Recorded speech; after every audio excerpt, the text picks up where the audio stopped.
Assalamualaikum warahmatullahi wabarakatuh. Kami dari kelompok 6 dengan anggota saya sendiri, Sri Rizky Sambu, kemudian rekan-rekan saya Ainun Nasibu, Aprilia Putrisari, dan Minal Aditya Putra Habibi.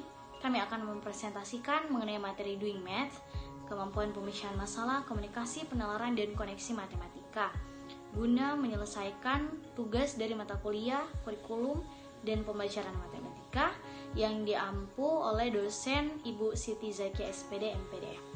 Nah, untuk materi yang pertama itu mengenai pemecahan masalah. Sebelum kita membahas lebih jauh apa itu pemecahan masalah, alangkah lebih baik kita mengetahui terlebih dahulu definisi masalah itu sendiri. Nah, semua permasalahan matematika itu tidak bisa dikatakan sebagai masalah. Dikatakan sebagai masalah itu jika persoalan matematika tersebut tidak bisa dijawab secara langsung atau melalui proses bernalar terlebih dahulu. Nah, dengan kata lain, soal-soal rutinitas yang diberikan di dalam kelas itu tidak termasuk dalam kategori masalah matematika. Selanjutnya, apa sih sebenarnya pemecahan masalah itu? Nah, untuk pemecahan masalah merupakan pusat dari menemukan dan mengaplikasikan serta berhubungan dengan kurikulum matematika secara keseluruhan yang menyediakan konteks pembelajaran dan pengaplikasian ide matematika. Nah, ada pula yang dikemukakan oleh Keller, Dekker, Drie, dan Zijlstra pada tahun 2019 itu menyebutkan bahwa terdapat beberapa faktor yang mempengaruhi kemampuan pemecahan masalah, yaitu yang pertama ada pengalaman awal, kemudian yang kedua latar belakang matematika, yang ketiga keinginan dan motivasi, dan yang terakhir itu struktur masalah. Untuk yang pertama, pengalaman awal. Pengalaman awal di sini bisa berupa terhadap tugas-tugas menyelesaikan soal cerita atau soal aplikasi. Kemudian pengalaman awal seperti ketakutan fobia terhadap matematika dapat menghambat kemampuan siswa dalam memecahkan masalah. Dan yang kedua itu latar belakang matematika. Kemampuan siswa terhadap konsep-konsep matematika yang berbeda-beda tingkatnya dapat memicu perbedaan kemampuan siswa dalam memecahkan masalah matematika. Dan yang ketiga itu keinginan dan motivasi. Dorongan yang kuat dari dalam diri seperti menumbuhkan keyakinan bahwa saya bisa, maupun eksternal seperti diberikan soal-soal yang menarik, menantang, kontekstual dapat mempengaruhi hasil pemecahan masalah. Dan yang terakhir itu struktur masalah. Struktur masalah yang diberikan kepada siswa berupa pemecahan masalah seperti format secara verbal atau gambar, kompleksitas atau tingkat kesulitan soal, konteks atau latar belakang cerita atau tema, bahasa soal maupun pola masalah salah satu dengan masalah yang lain dapat mengganggu kemampuan siswa dalam memecahkan masalah. Dewey juga mengemukakan atau memberikan 5 langkah utama dalam memecahkan masalah. Yang pertama itu ada mengenali atau menyajikan masalah.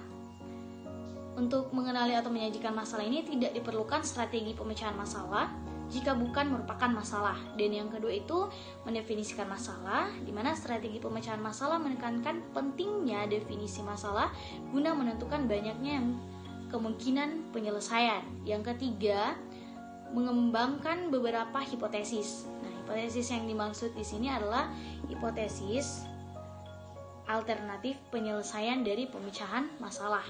Dan yang keempat itu ada menguji beberapa hipotesis, yaitu mengevaluasi kelemahan dan kelebihan hipotesis. Dan yang terakhir itu memilih hipotesis yang terbaik. Itu saja untuk materi yang pertama mengenai pemecahan masalah. Untuk materi selanjutnya itu saya serahkan kepada rekan saya. Terima kasih. Baik, saya akan melanjutkan presentasi dari teman saya. B. Komunikasi matematika. Komunikasi matematika merupakan kecakapan seseorang dalam mengungkapkan pikiran mereka dan bertanggung jawab untuk mendengarkan, menafsirkan, bertanya, dan menginterpretasikan antara ide satu dengan ide-ide yang lain dalam memecahkan masalah, baik itu pada kelompok diskusi maupun kelas. Komunikasi matematika terbagi dari beberapa bagian. Yang pertama, kemampuan komunikasi matematis.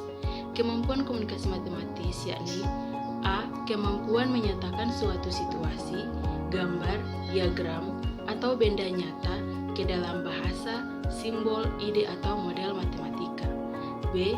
Menjelaskan ide, situasi, dan relasi matematika secara lisan atau tulisan. C. Mendengarkan, berdiskusi, dan menulis tentang matematika. D. Membaca dengan pemahaman suatu representasi matematika tertulis. E. Membuat konjektur, merumuskan definisi dan generalisasi. F. Mengungkapkan kembali suatu uraian atau paragraf matematika dalam bahasa sendiri. Yang kedua, implementasi komunikasi matematika di sekolah. Implementasi komunikasi matematika di sekolah, yakni membentuk perilaku yang mendukung proses pembelajaran di kelas. B. Memilih dan menggunakan permasalahan matematika yang memungkinkan terjadi banyak komunikasi. C. Memandu diskusi kelas mengenai apa yang sedang dipelajari dengan memantau proses belajar siswa. Baik, selanjutnya presentasi akan dilanjutkan oleh teman saya. Baiklah, selanjutnya saya akan melanjutkan presentasi bagian C, yaitu penalaran matematika. Turmudi tahun 2008 menyatakan bahwa penalaran matematis merupakan suatu kebiasaan otak seperti halnya kebiasaan yang lain yang harus dikembangkan secara konsisten dengan menggunakan berbagai macam konteks. Di antaranya yang pertama, penalaran deduktif. Penalaran deduktif merupakan penarikan kesimpulan dari hal yang umum menuju hal yang khusus berdasarkan fakta-fakta yang ada. Yang kedua, penalaran induktif. Penalaran induktif merupakan suatu proses berpikir dengan mengambil suatu kesimpulan yang bersifat umum atau membuat suatu kenyataan baru dari kasus-kasus yang khusus. Yaitu tentang koneksi matematika.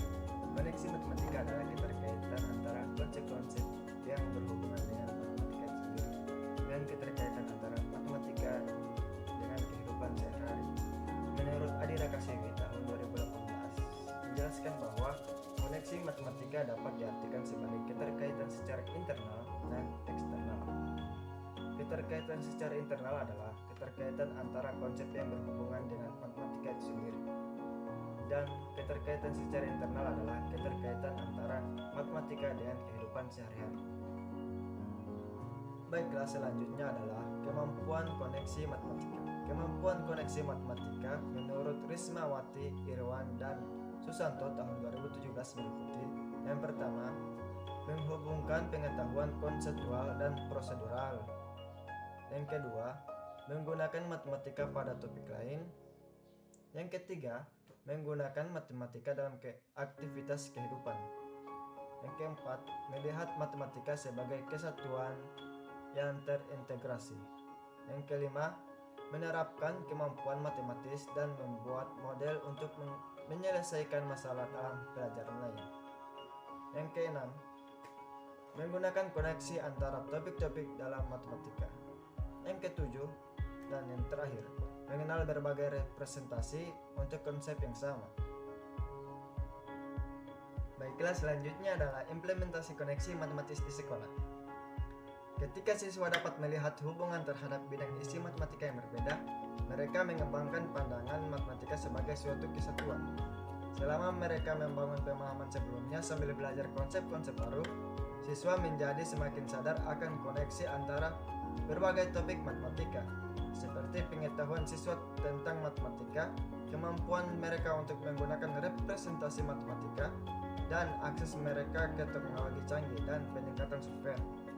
Menjadikan koneksi mereka dengan disiplin ilmu lain, terutama ilmu-ilmu sains dan ilmu-ilmu sosial, memberi mereka kemampuan matematis yang lebih besar.